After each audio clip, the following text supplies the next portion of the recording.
తర్వాత మనం 17th question in exercise 5.2 arithmetic ప్రోగ్రెషన్లో చూసుకున్నట్లయితే find the 20th term from the last term of the AP 3, 8, 13 and so on to 253. చూడడానికి చాలా సింపుల్గా ఉందండి. 20th term కనుక్కోమన్నాడు. జనరల్గా 20th టర్మ్ అంటే ఏంటి, మనకి a + 19d. So a value అంటే ఇది, d వాల్యూ అంటే a2 - a1 వేస్తే ఆన్సర్ వచ్చేస్తుంది.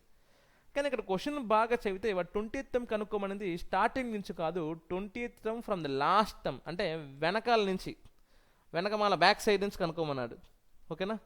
So find the 20th term from the last term of the AP. From the last term అంటే వెనకాల నుంచి రాసుకోవాలి కదా.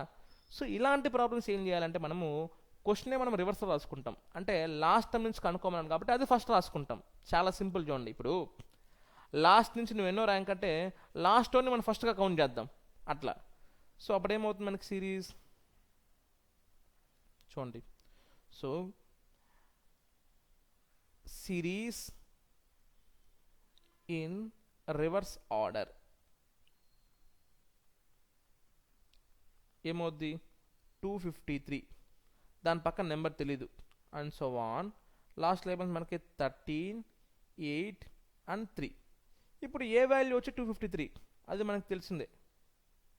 డి వాల్యూ అంటే ఏంటి, a2 - a1. a2 ఉందే ఇక్కడ లేదు, కానీ డి వాల్యూ అంటే ఏంటి, నాట్ ఓన్లీ a2 - a1. ప్రోగ్రెషన్స్లో మనకి డిఫరెన్స్ ఏముంటుంది కాబట్టి డి వాల్యూ అంటే a2 - a1 కావచ్చు, a3 - a2 కావచ్చు, a4 - a3 కావచ్చు, a last minus a last 1 but 1. Okay, అంటే ఇవి రెండింటికి మధ్య డిఫరెన్స్ కూడా సేమే వస్తుంది, ఇవి రెండింటికి మధ్య డిఫరెన్స్ కూడా సేమే వస్తుంది అనమాట. కాకపోతే మనం చేయాల్సిన గుర్తుపెట్టుకోవాల్సింది ఏంటంటే పెద్ద నెంబర్ మైనస్ చిన్న నెంబర్ కాదు, వెనకటం మైనస్ ముందటం, వెనకటం మైనస్ ముందటం. అప్పుడు డి ఏమవుతుంది నాకు 8 - 13 -5 లేదా 3 - 8 -5. ఎలా అన్నా డి వాల్యూ ఒకటే. అర్థమైందా డి వాల్యూ ఎలా కనుక్కోవాలో? డి వాల్యూ అంటే ఆల్వేస్ a2 - a1 కాదు, డి వాల్యూ అంటే వెనకటం మైనస్ ముందటం, 8 - 13 or 3 - 8. So a value d value రెండు వచ్చింది కాబట్టి ఇప్పుడు ఏం కనుక్కోమన్నాడు 20th టర్మ్. ఇప్పుడు ఈజీ చూడండి. Now a20 is equal to a + 19d.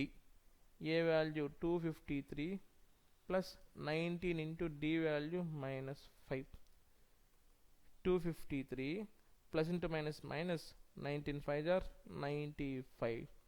So 253లో 100 పోతే ఎంత 153, కానీ 95 పోతాం కాబట్టి 158గా రాసుకోవచ్చు. ఓకే, సో ఇది మనకి a20 ఫ్రమ్ రివర్స్. ఇట్లా క్వశ్చన్ చూసుకోండి. ఫ్రమ్ ది లాస్ట్ అంటే మనం ఇచ్చిన సిరీస్ని రివర్స్లో రాసుకొని మనం మామూలు ప్రొసీజర్ చేసుకుంటాం. Right, thank you.